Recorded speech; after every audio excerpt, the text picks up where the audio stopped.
Okay, hello, and welcome back to a recurring theme where I promise to upload videos and never do. Hello. So, I have been incredibly busy lately, but I figured that since I had some free time today, I would be doing a very simple distillation of something called ethylene glycol, which is the main ingredient found in antifreeze. Now, ethylene glycol by itself is toxic to dogs especially. So if you have any pets, which you shouldn't have any pets around the lab, don't let them near this stuff. Otherwise, just don't drink it or pour it down the drain. You can probably safely throw out empty containers as long as you follow, the local laws. Now, the reason that I want ethylene glycol is to make something called 1,4-dioxane, which is a very useful laboratory solvent. And I want to see if I can't recreate an experiment where we can isolate elemental sodium.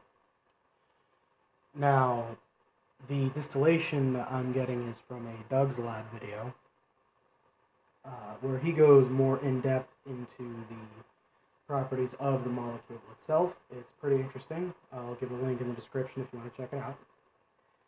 But for me, I just need a small amount. Now, fair warning, I have tried to do this a few times and failed for one simple reason. The glycol has a fairly high boiling point of around 200 Celsius, and because of that, I don't really have any methods of stirring the liquid, so I tend to get pretty violent bumping, and I really haven't found a way to mitigate this issue yet. I'm going to try again, and if it fails, I'll still upload the video just to show you guys what it looks like.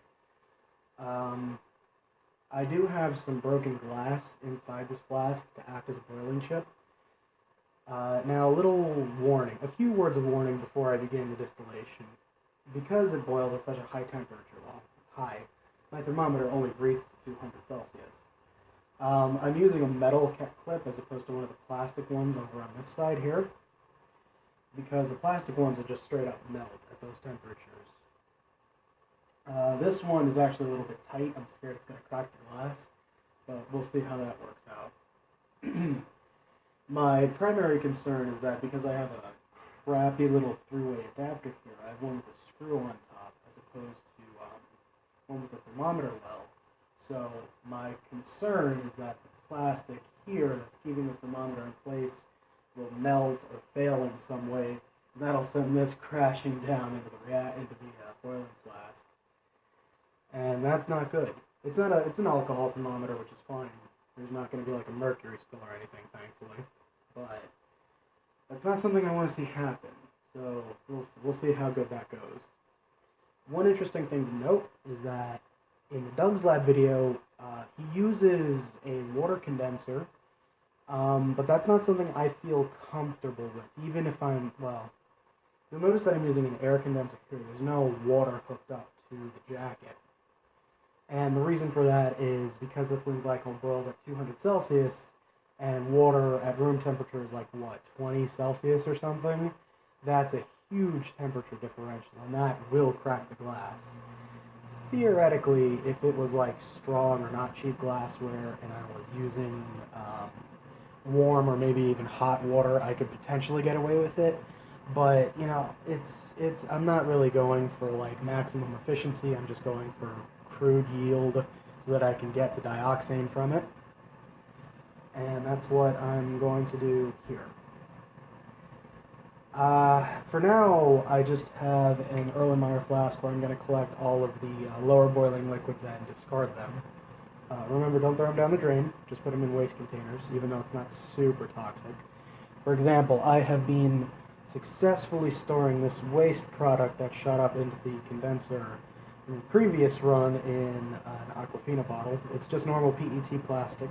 They can store a lot of waste chemicals fairly easily, but not all. So make sure you check online.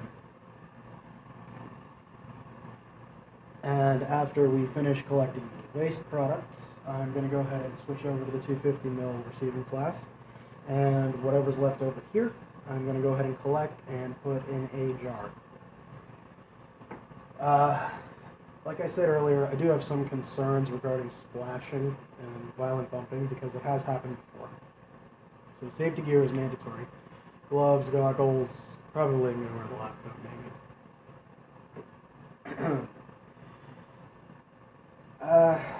Now, one more thing before I get started. In the Doug's Lab video, he did mention that you can buy antifreeze for pretty cheap, $7 or $8 a gallon. This is like a gallon, yeah. It's 3.78 liters. This one was a little more expensive at like $10 or $11 for me. And I don't really know if it's cheaper to just buy the pure stuff online or distill it yourself. I haven't really done a cost-benefit analysis for like electricity usage, but regardless, I'm going to try it out anyway just because I think it would be cool to make something from something that I distilled at home as opposed to just bought the reagents online. So we'll see how that turns out. Let's see, anything more important that I should discuss? Not really. Oh, yes. So when I did this run previously, I looked at the MSDS for everything in the Prestone antifreeze, and it was pretty much identical to a lot of other ones. It's dying like this yellow-greenish crap, which we can get rid of the dye fairly easily. The lower boiling liquids are going to be water, and for some reason at like, I want to say 120 Celsius, I got this really, really nasty smelling, like, it was like a mixture of rubbing alcohol and sadness that came over, and I honestly have no idea what the hell it was. It didn't correspond to anything on the MSDS. And if it was in a low concentration, that was really potent because it smelled awful. So I'm going to have a fan behind the camera just getting rid of the fumes and hopefully acting to help this air condenser do its job a little bit more efficiently. But after 120 is when I got a lot of violent bumping, and hopefully this time what I'm going to do is I'm just going to insulate it with aluminum foil rather gently. I'm not going to like wrap it in there. And hopefully that'll provide even heat distribution. Oh, yes, one last safety thing I should mention before we get started. So the hot plate, I don't know if you can see it, it's off camera, that I have is a shitty little $20 hot plate from Target. It's just used as a cooking plate, really. But there's no real temperature control.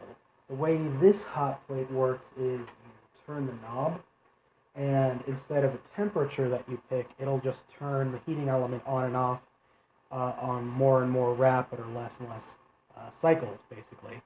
The higher it is, the more rapid the cycling for the heat element will be. So hopefully the wattage here is good enough to actually boil over the pure glycol. If it's not, well, then I'm just going to call this one a failure and order it online. But yeah, I originally had the liquid about to the halfway mark. Now it's a little bit less because of the previous distillation that I did. I didn't change it out of the flask. But ideally, I would actually have it a little bit less than that, just because of how violent it was the last time. So yeah, hopefully everything goes well. Remember, safety first. Okay. Oh yeah, one more thing I forgot to mention was I'm actually going to be heating this fairly gently in the beginning.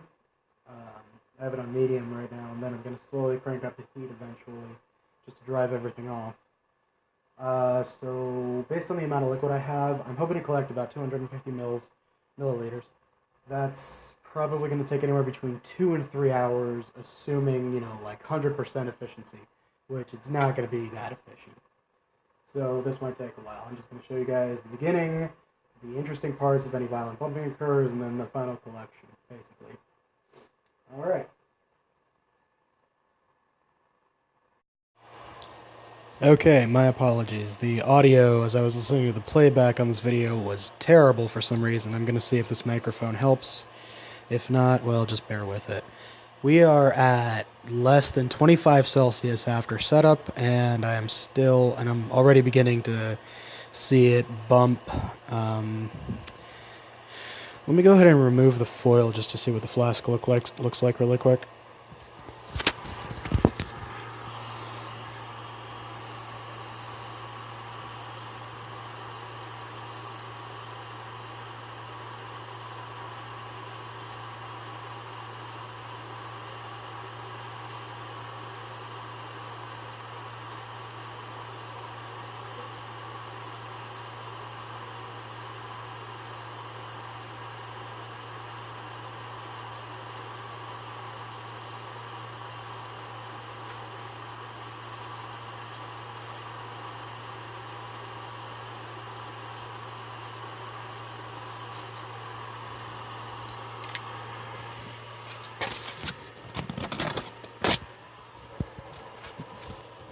Okay, so as we can see, it's actually starting to boil fairly evenly, which is a very good sign. We haven't gotten any liquid coming over yet. The thermometer is reading about 50 Celsius.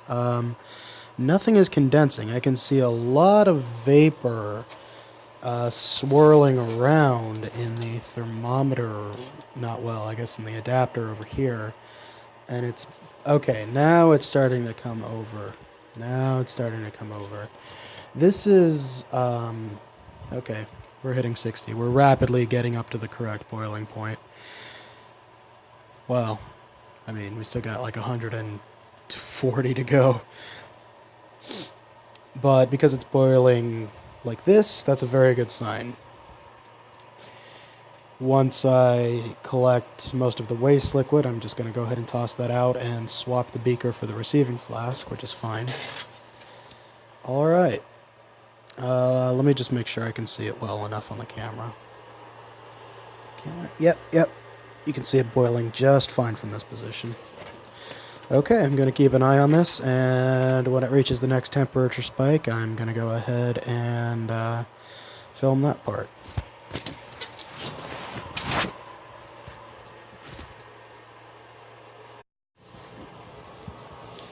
Well, it failed. The one thing I was afraid of happened. I wasn't able to catch it on camera, but basically all the liquid from the boiling flask, even though it was boiling fairly evenly at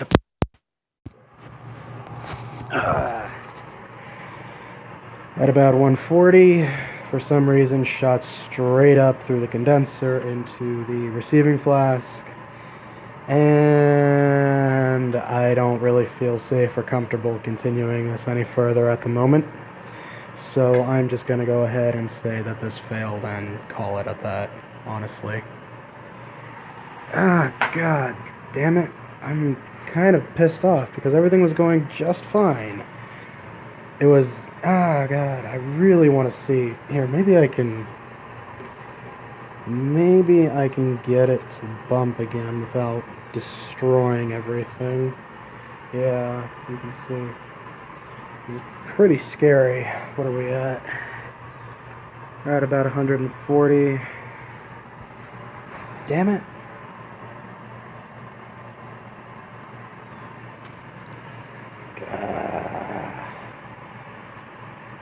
You know, on second thought, maybe intentionally doing that is not a good idea. I'm just gonna go ahead and turn this off for the time being and order my shit online.